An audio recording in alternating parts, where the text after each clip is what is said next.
Bonjour, merci donc d'être présent pour cette étape numéro 5 de la présentation du logiciel Convenio, qui est donc un logiciel qui permet de suivre les contrôles réglementaires et les données issues des visites générales périodiques. On va voir ici dans cette étape comment on va utiliser le module correctif depuis l'appareil mobile. On a vu dans l'étape précédente comment on utilisait le module préventif.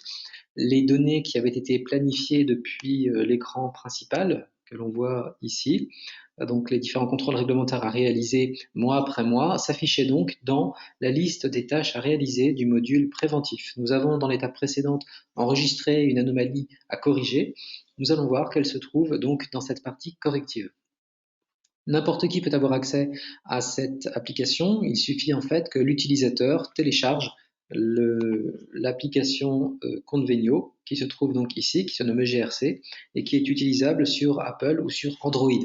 Là, nous utilisons un écran de type iPad 2, mais l'application fonctionne également très bien sur n'importe quel téléphone portable, smartphone, Android ou Apple. En fonction de l'anomalie corrective, je peux l'envoyer sur le module correctif d'une personne ou d'une autre. C'est-à-dire que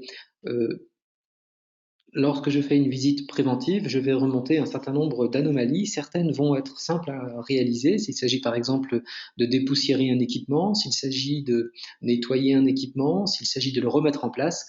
Je peux avoir accès dans mon module correctif à ces anomalies, à la correction de ces anomalies. Mais s'il s'agit d'anomalies qui relèvent d'une maintenance de niveau 2 ou 3, dans ce cadre-là, eh bien, les anomalies seront envoyées vers le module correctif de la personne qui est habilitée à faire de la maintenance de niveau 2 ou 3. C'est ce que l'on va voir donc aujourd'hui. On comprend donc que la liste des anomalies correctives diffère selon les compétences de chacun, selon les droits utilisateurs qui sont associés à la personne qui se connecte. Je vais donc cliquer ici sur ce module correctif et je vois ici que j'ai deux possibilités pour me rendre devant l'équipement pour le corriger. Soit je clique ici sur la case bleue et je vais voir la liste totale des anomalies à corriger. Ici, vous avez le nom de votre organisme ou de votre collectivité, de votre société. Éventuellement, les anomalies sont listées selon leur urgence. Et puis, nous avons la totalité des bâtiments, des sites dans lesquels se trouvent des actions correctives à résoudre. Nous avons donc ici certaines qui se trouvent dans l'hôtel de ville, bâtiment A, bâtiment G. Si je vais dans le premier, bâtiment 554 atelier, je vais voir que j'ai deux équipements qui sont concernés, qui sont une porte, qui est d'ailleurs la même porte, mais apparemment les données ont été remontées à des dates différentes.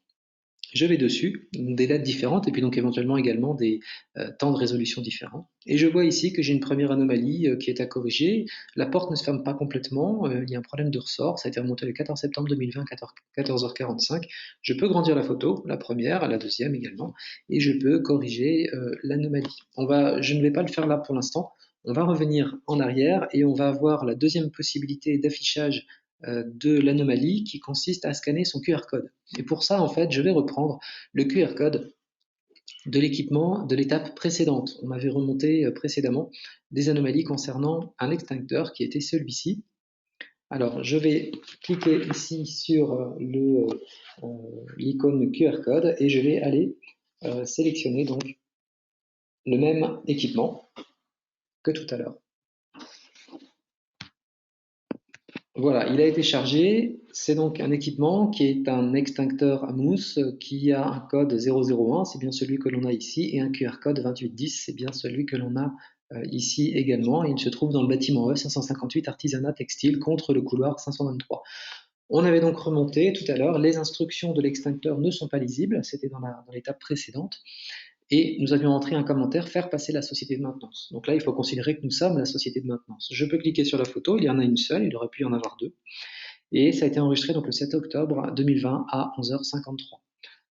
Je réalise ce que j'ai à faire, donc en l'occurrence rendre lisibles les instructions de l'extincteur, je valide, et je peux mettre un commentaire, par exemple, que les instructions ont été changées. Les instructions ont été changées.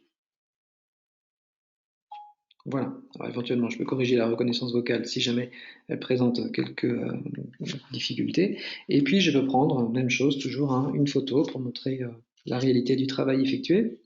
Et éventuellement, prendre une deuxième photo avec un deuxième angle de vue. Voilà.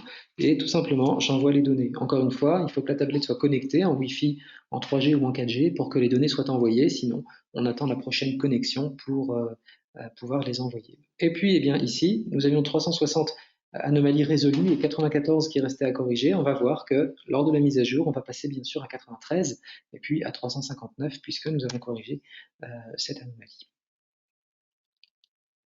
Voilà. Pardon, 361 puisque nous l'avons corrigé. Donc ça a été corrigé ici. Si je me rends ici dans la liste des anomalies non résolues, eh bien je vais retrouver là, donc dans l'étape numéro 2, nous retrouverons les informations de cette anomalie qui a été corrigée. Voilà, eh bien écoutez, je vous propose maintenant de suivre la manière dont on peut extraire des données de cette base en suivant notre étape suivante qui concerne l'édition des rapports. Merci beaucoup.